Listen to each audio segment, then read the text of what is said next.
Welcome back, everyone, to the LCS Challengers League, presented by Subway. I'm Mazel. I'm joined by Joshi, and we are getting into the second game of what would be a fateful meeting between Maryville University and Cincinnati Fear.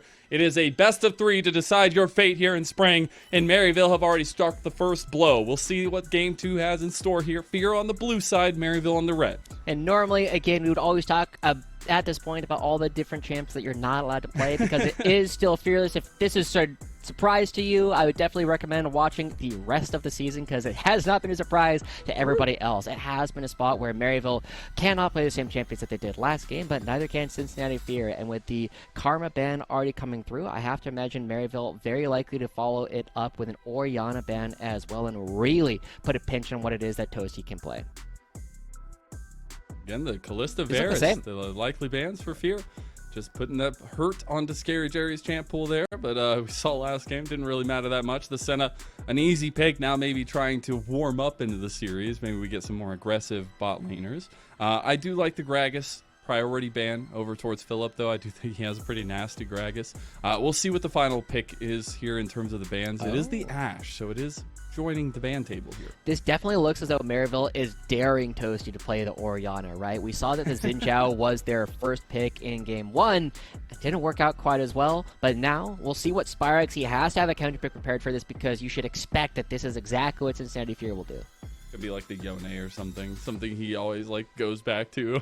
I don't even know if Yone is good into Orianna. It's okay. But I expect, obviously the first phase is going to have Spyrex's pick now that we know kind of that setup matchup. And that Maryville typically like to save counter pick for UG, or at least 4-5 pick for UG in that way. Oh. It is the Talia locked in, another special there. But the Zeri immediately locked in saying, Lens, you had your chance in game one. I'll take it game two for Scary. Yeah, and now Maryville, they have already indicated they are trying to take these fights very long. And you're not really going to be trying to take these big wombo combos because that is already the expertise here from Cincinnati Fear. Talia will have that burst of damage, but then after that, it's all going to be about the slow chips coming through from the rocks and the zaps on the side of Maryville. And Cincinnati Fear, I feel as though it's very easy for them to reorient themselves in order to be even better at that.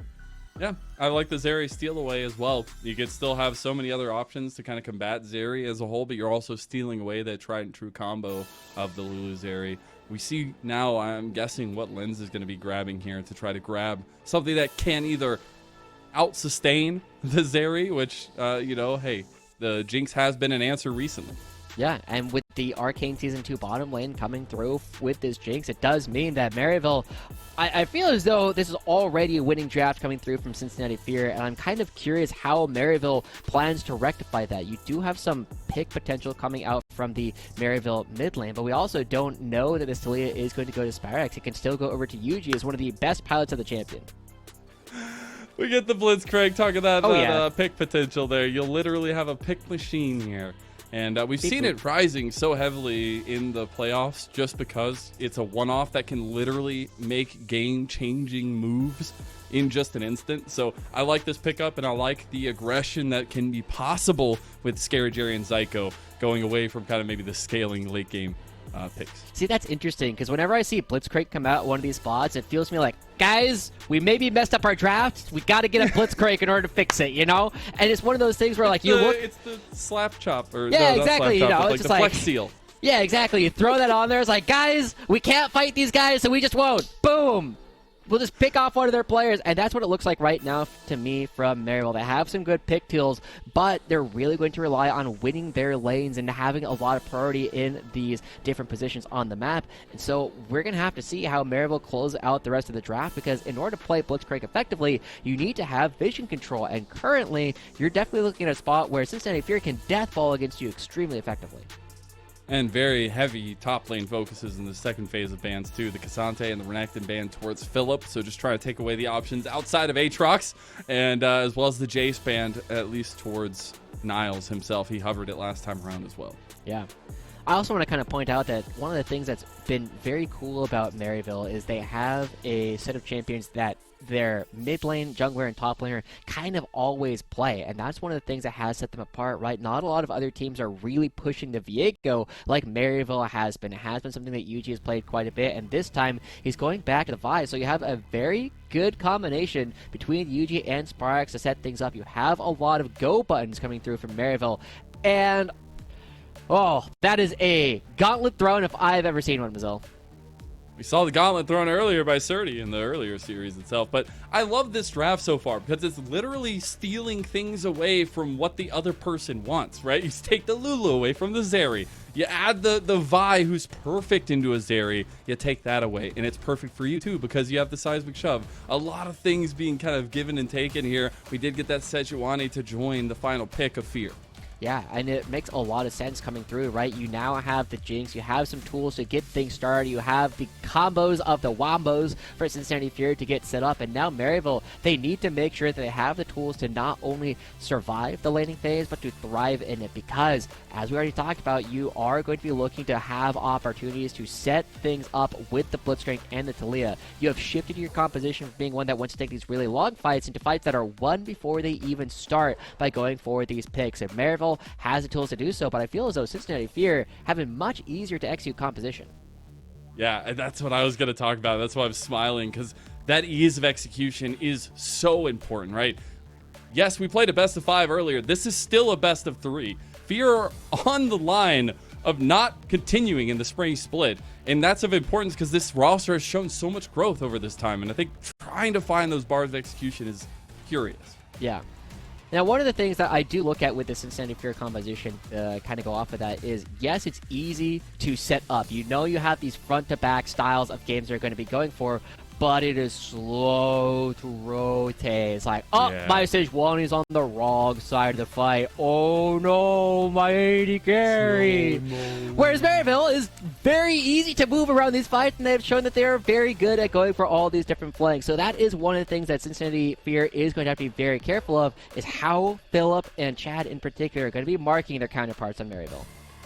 It's all about execution now. Fear fell short in game number 1, while Maryville gave us a bit of a masterclass from one of our top teams in the league that a lot of question why they're even in the lower bracket now, but we all know as they had fallen to DSG in that first round, they are looking for a revenge tour through the lower bracket. Boom. They started off with a game 1 victory. We'll see if game 2 pans out for them, or if Fear can strike a little bit of fear into the hearts of the Saints. And we'll also see how long these fist bumps last. Whenever they show up this early in the game, they tend to be there for a long time as an observer bug. So that I'm just gonna say that's not how knuckles work.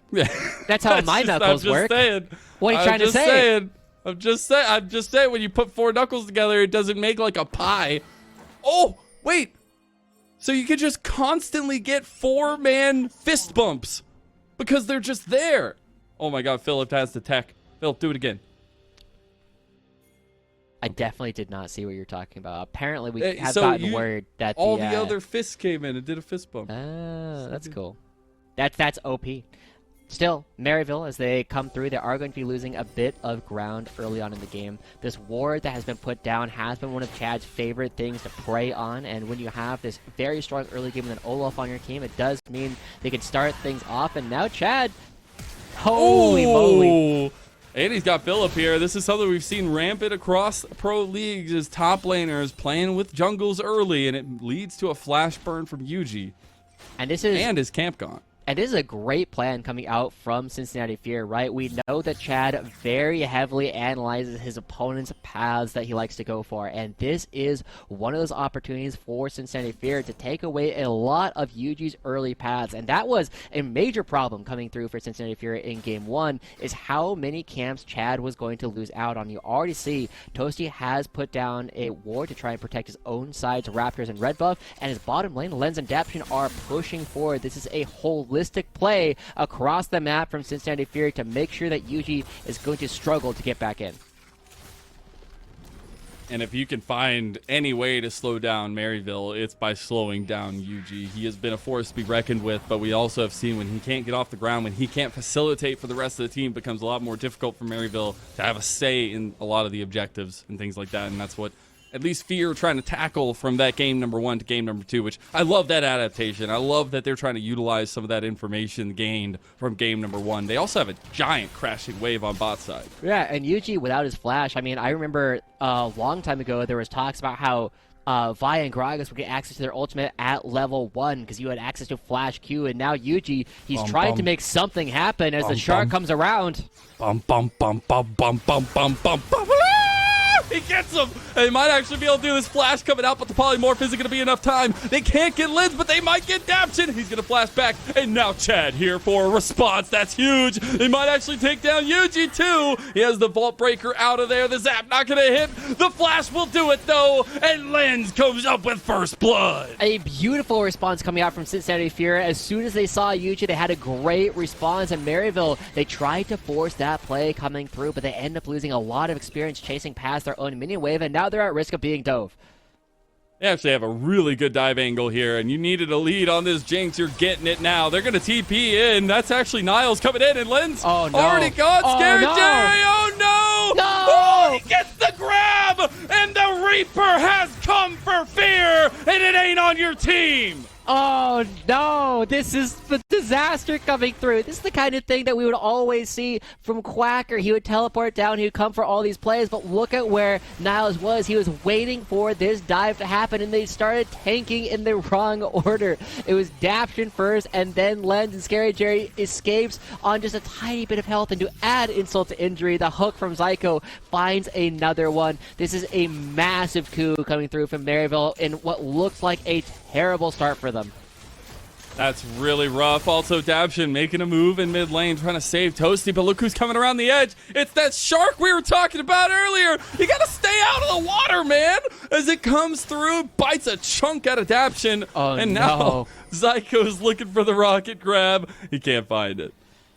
But still, overall, Cincinnati Fear have a small advantage across the map still, but this bottom lane, the fact that Scary Jerry has already gotten 2 kills, he is even in farm, it really comes down to the fact that Yuji has not been able to participate in anything. He's been losing out on the different camps, but Chad trying to react to him has not been able to find even more than that. And this is one of the few games where a team will actually start off by picking up this dragon before the grubs are even looked at. Episode 1 of the Telegrubbies is not going to be airing anytime soon.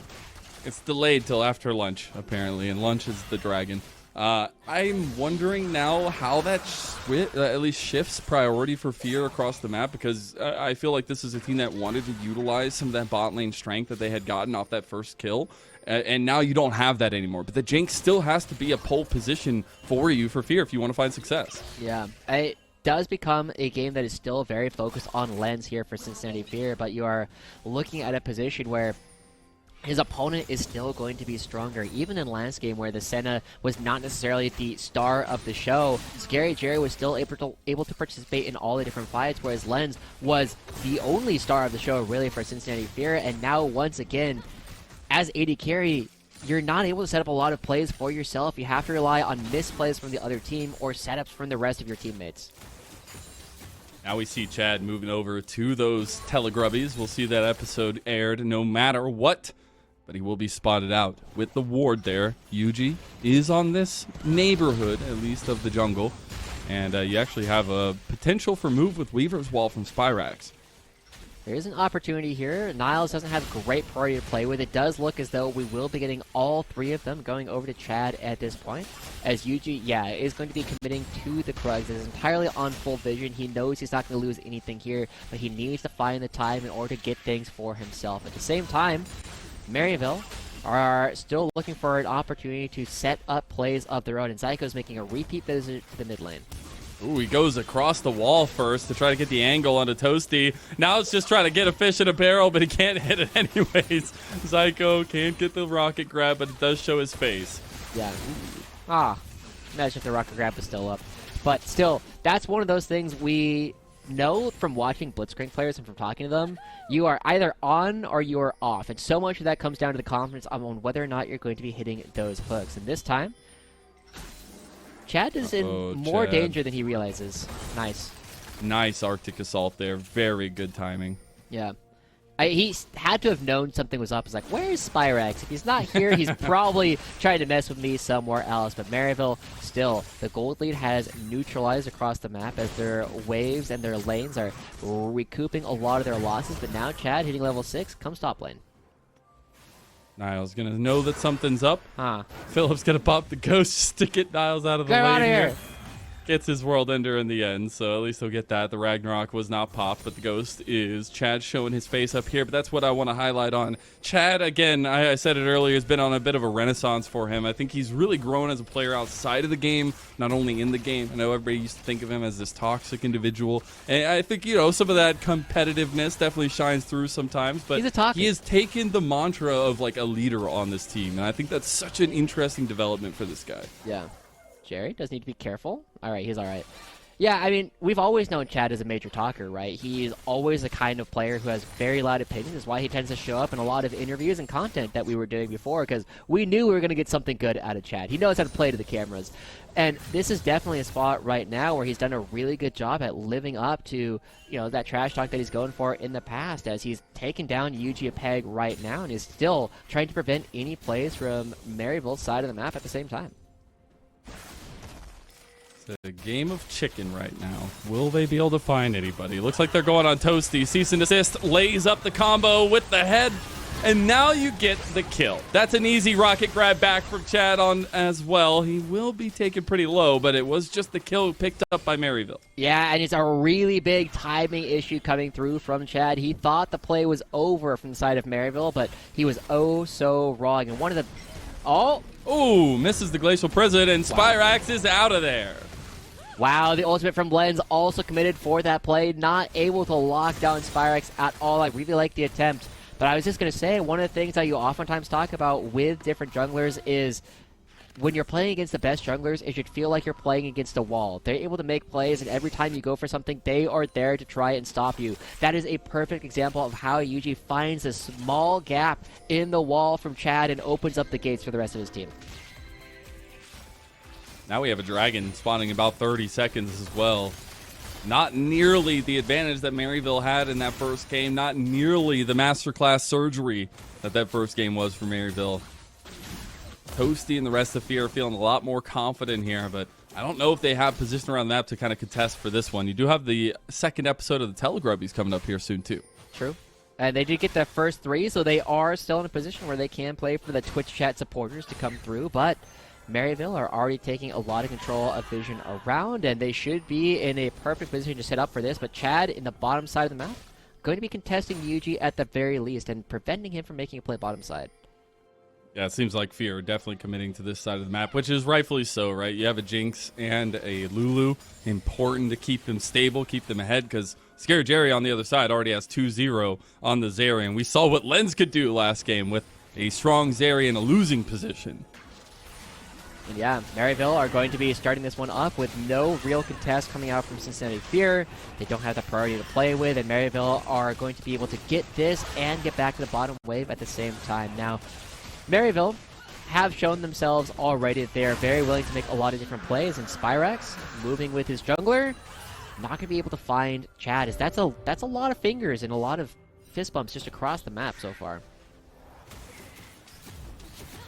TP coming back in mid lane, giving a little bit more presence for Toasty and Fear. Now, with that transition up here towards the top side, Chad is able to start up these grubs to try to get those 6. And honestly, anytime you see 6 grubs go over, unless there's a crazy map state, it feels really bad, because that is just an easy late game win condition. Yeah.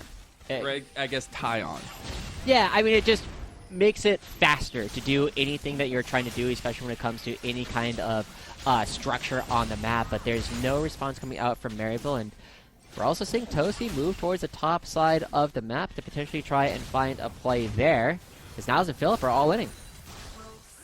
Yeah, our Toasty is here to help out, though. Not going to hit the shockwave, unfortunately.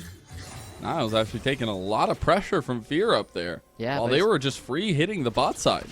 It's not going to result in a whole lot, as Niles will have to use the flash, but it's still going to be more gold going over to the side of Maryville as they are pulling to about a 500 gold lead across this game, just slowly outmaneuvering their opponents. And this was a theme that Maryville had in their game 1, is they were consistently pulling the members of Cincinnati Fear around. It's one of the reasons why teams like Maryville have a lot of success against teams like Fear or teams like AoE, right? You just have a ton of tools and you wait for your opponents to commit to a play, whereas Maryville is very fluid with the way that they like to play the map. We'll see if they actually make another play here with Zyko. He's been hovering so often now. I will point out we have our first item spikes for our bot laners, both going with the static shiv early here. Oh. He's got him. Like a fish on a hook. But then there's a little bit of help that way. That fish grew pretty wildly, and now Zyko might die for it. Spyrax trying to get a return. Yuji's going in, and there's the combo. Yuji and Spyrax working together, but a double kill comes through for Chad. Ends up being a 2-for-2. Wait, Lens dies at the same time on the other side of the map. Oh, no. A bit of a disaster. He shot an ulti. He must have died for it. That is brutal. Maryville also get a little bit more. This has been such a theme of Maryville's games. They just get a little bit more than their opponents every single time across this. Scary Jerry will be getting the entire bottom blade turret and all 5 plates. Is Niles starting another all-in.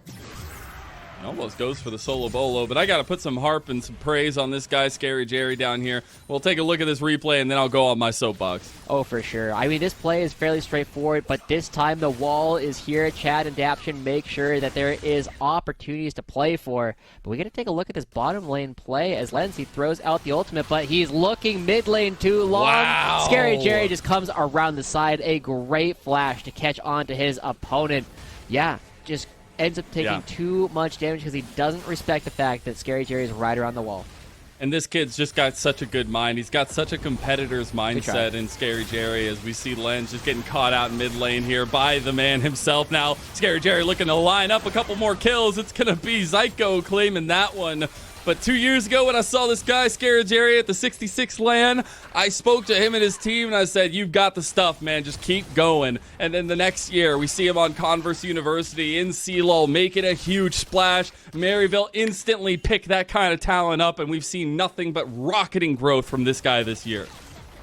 And it's definitely, you were one of the few people who actually were saying that Scary Jerry was going to make waves this season. Nobody else seemed to believe you on the rest of the talent team, but you've been proven right at how effective he has been, the amount of confidence he has gained in his own play over the last year or so. Was it him that was saying, yeah, League of Legends isn't that hard? I think we hear a lot of our pros say that. Yeah, but I feel like that was like the big realization that Scary Jerry in particular has, like, yeah, League isn't that hard. I just need to stop panicking. Yeah. Yeah. And it felt like a coming of age last year, or at least towards the end for Zyko and Scary Jerry, and now it feels like we're in a little bit of a prime era. Because they've had such great 2v2s. Maybe not the biggest shine outs here so far, but Scary Jerry's doing his effort. Oh, good patience. As Spyrax and Yuji, the lethal old FlyQuest duo, will come and combine to take down Toasty.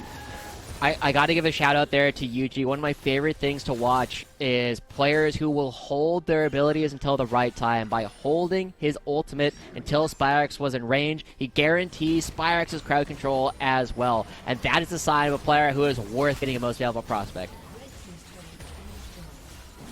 So many conversations have from that regular season. So many of our junglers in that conversation, so many of them are just picking apart teams. I think we've seen Yuji rear his head yet again in this one, slowly but surely. I think Chad on the other side, he's on the Sejuani. He's definitely in a facilitative role for his team. But they've got to find a little bit of gas to put in the tank here, and it's got to center around Lens and Toasty. We'll see what they can do as another dragon goes over. This game is looking very, very tough. Remember at the very beginning of the draft, we were saying that Maryville wants to take these fights a little bit longer, where it is on Cincinnati Fear to blow open the game. Now, Maryville, they have most of the dragons that they need to get towards the soul, and while the Ocean Soul is not the most beneficial for them whenever they actually get bursted out, you would want a Mountain Soul for that one. This is one where Maryville is slowly building up their tools, and if Cincinnati Fear make a single mistake in these fights, if the Shockwave only catches one person, or you get the ultimate onto Yuji or Niles instead of Spyrex or Scary Jerry, it rapidly falls apart. Oops. A little bit of fun happened there, you know, a little jump scare. Everybody ready? You got him. It's fine.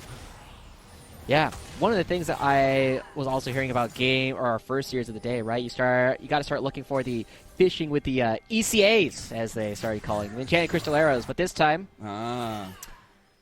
what is it? Yeah, the GPs. That's what we got to start looking for. You just got to start fishing with the GPs. I'm trying to think of what is the GPs? The glacial prisons. Oh, God.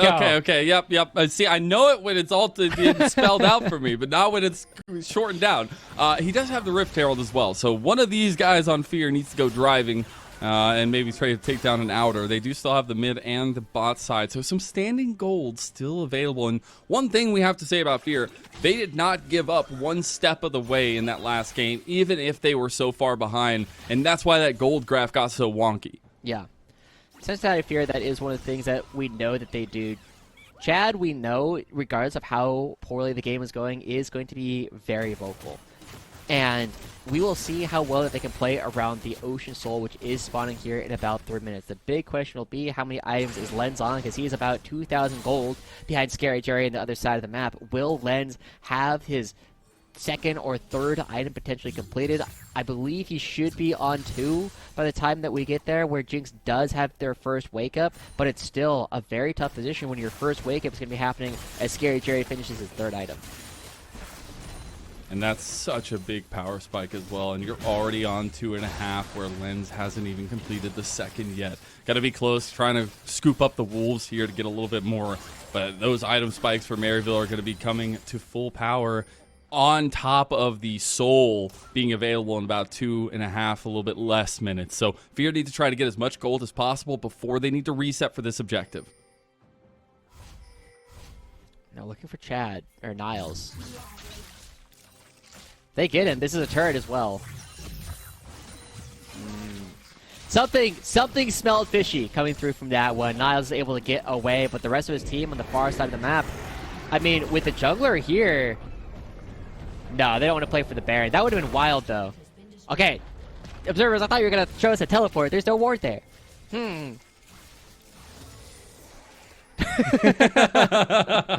We hear our observer with a response. It's not for you, Chad. I'm sorry. Anyways, we do have a Rift Herald coming through on the bot side that actually got a little bit of something. They were able to get a little bit of gold back before they had to get the reset out. We did also get Lens on his second item. True. So is there a potential for a fight in this dragon?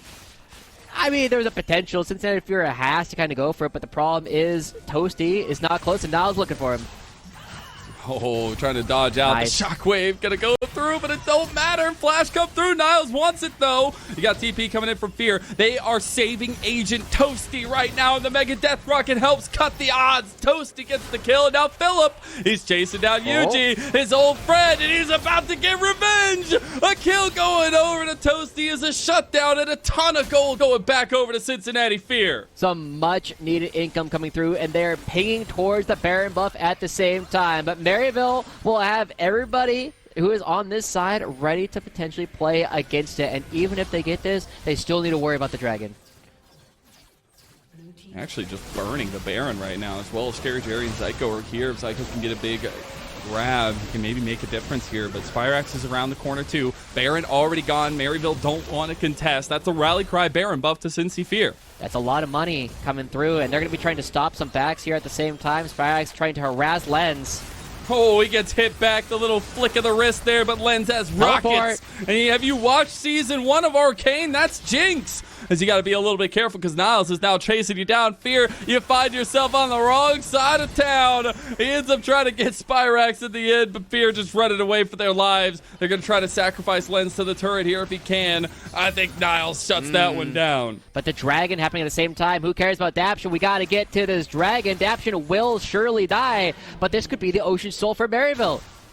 Yuji is there to contest. They end up getting him. Toasty gets dragged in as Philip and Chad, they're just trying to focus the dragon. They end up getting it, so they deny the soul. But Yuji also goes down to the whirling axes of Philip, and he's making his name known to his former friends. He's cutting them down piece by piece. He can't get him because everybody else joined the fight, but it was close. Oh man, Maryville, they over-index on the chase a little bit, and it means that Cincinnati Fury denied them the Ocean Soul, but look at the tempo that Maryville have. Look at how far forward they are because of the complete rotation that they actually go for. This play coming through from Cincinnati Fury, even though they lose some core members, ends up saving their game for a little while longer. You trade some kills back and forth, you deny the Ocean Soul, and yes, Maryville are still in a position where the gold lead is massive, but you just need more time in order to get Lens into a position where he can actually fight.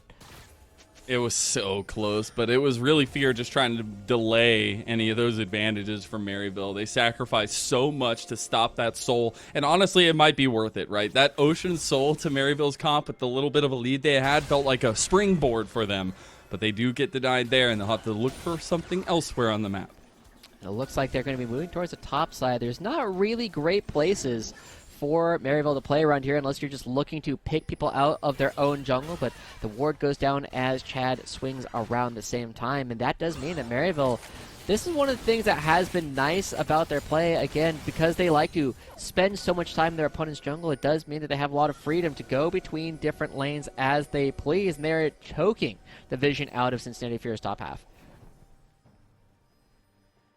There's just not much safe space, at least for Fear around the map, but decisive plays can make a difference. Lens getting really close to that third item. That is a big break point for them, but now with Zyko in a position where he can just continuously fish, that is what this pick presents such a problem to, and why it's kind of that flex seal that we talked about in draft. Yeah. I also do want to point out that this is a series where the last time these two teams played against each other, Maryville did drop a game to them in Week 8. We've actually had a lot of Week 8 matchups show up in the playoffs already. But this is still an opportunity where I give Fear a disproportionate opportunity to win this game, even though they're still significantly far down, because they need to buy time for Toasty. A single shockwave can change the face of the game and really reset a lot of how this series could potentially go. But they're running out of time. They need to have their items ready for this next dragon. They have 2 minutes left to continue farming. They have 2 minutes left to try and get Toasty to a third completed item to actually attack Scary Jerry at this next fight. And from what we've seen in Scary Jerry, he's had a lot of confidence, but he's also become a lot more patient than he used to be. See, when that patience gets broken, as not much vision being able to be had in their bot side means that Zyko has so many options to find some picks here. See a little lot of gloves. Weird hand, weird handshake, fist bump slash weird combination there. But Philip, he's got to be a little careful because they are surrounding him. Yeah. Should not be any real damage, yeah. It is just going to be slow pressure, but every single time you go to those auto attacks down, it does add up. And now Maryville bringing out the entire squad to try and take this down. Same name as my group chat, and that does mean that they are creating even more space around this upcoming dragon, where Cincinnati Fear will have to check even more bushes to even get to the dragon. See, just some side lane trying to be played towards here for the likes of Fear. Toasty up there does have TP, can join. MU just looking for a pick. Spyrax goes for it in the mid lane. Nice seismic shove into multiple members. They're getting the wombo combo of their dreams here. Scary Jerry starting to electrify everyone, but here comes Lens. He's starting to get the shot. That 1,000 gold goes over, but Niles, he has come in clutch as Captain America before, and that shield stands strong. He's finding more, but now Philip has his own fight back here. He can't get him, though, as he goes over the wall. He's got the speed. Niles is able to fight back here. It is a huge scrap, but a 3-for-3 nonetheless. And Captain America comes in from the top rope, saving all their bacon. And hey, Mazel, it means that we're going to get a round 2, but crucially, Lens and Daption have no flashes for this upcoming fight, but Scary Jerry and Spyrex do. Even with the relatively few ultimates that will be available for this upcoming Dragon, it will create opportunities for Maryville. But this play coming through, like you said, looked so good for such a long time. Lens is able to buy space for himself, and the Shockwave catching onto multiple, I guess just one, but forcing responses from multiple people does mean that Niall is the only person left in this fight who can really do anything. And the Daption dies here to this proc right at the very end. The last bit of damage comes through from Niles to take him down, and that does mean that Philip does not have the tools necessary to try and chase the rest of the fight. Now they actually get grabbed here immediately on the back end. Here comes the Weaver's Wall as well to split them across. Now you can't get to your teams. Big shockwave from Toasty. That's the difference maker, and Fear have some momentum. Oh my god, Toasty coming up huge in this last fight. It looked like a disaster coming through from Cincinnati Fear when it got split, but that just meant the wall kept Toasty and Lens safe during that last fight. They find another Dragon in the gold lead. Less than 1,000 here for Maryville, and hey, they find a fight at another perfect time to go for another Baron. And we talked about grit. We talked about Fear not quitting at all in that disastrous game one, and we see that here. Yeah, and this Shockwave coming through. The members of Maryville tried to respond to it, but it's too little, too late. The resets come through from Lens at the same time. They do so much damage. Spyrex the only one to try and do anything as he comes around. They go from strength to strength. They take the Dragon, then they take the Rally Cry Baron buff.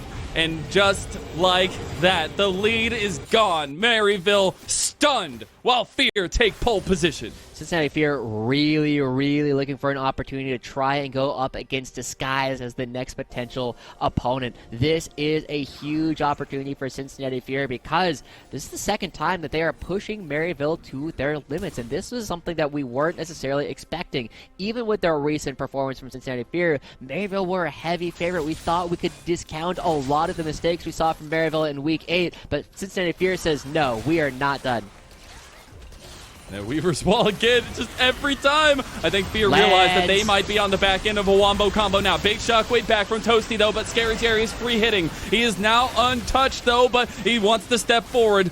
Toasty does so much damage, and he's keeping Scary Jerry, but Lens with the snipe! Now Spyrex caught out by himself, and Lens and Fear, they're moving it! They're 2,000 gold up, and they've got a snowball from hell! And they got so many, all the Twitch chatters coming in to take down all these structures. 30 seconds left for Scary Jerry. Even more time for Spyrex. This is potentially the end of the game. Captain America needs to have a huge performance again.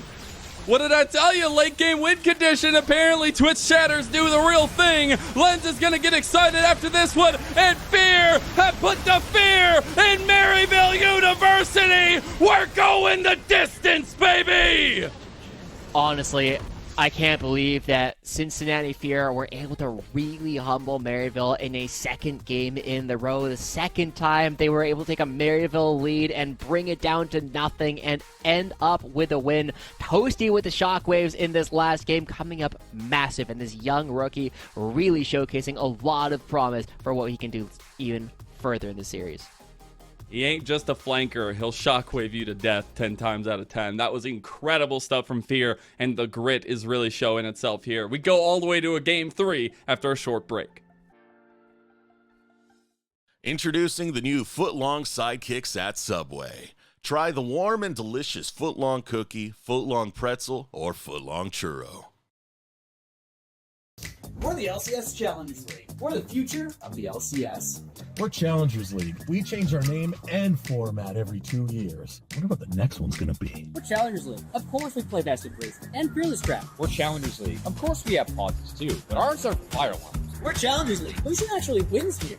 We're Challengers League. We play every single weekend, even if LCS takes it off. We're Challengers League. Our Twitch stream has a sub button. We're Challengers League. FlyQuest, also #1 right now. We're Challengers League, and we're taking over the Riot Games Arena.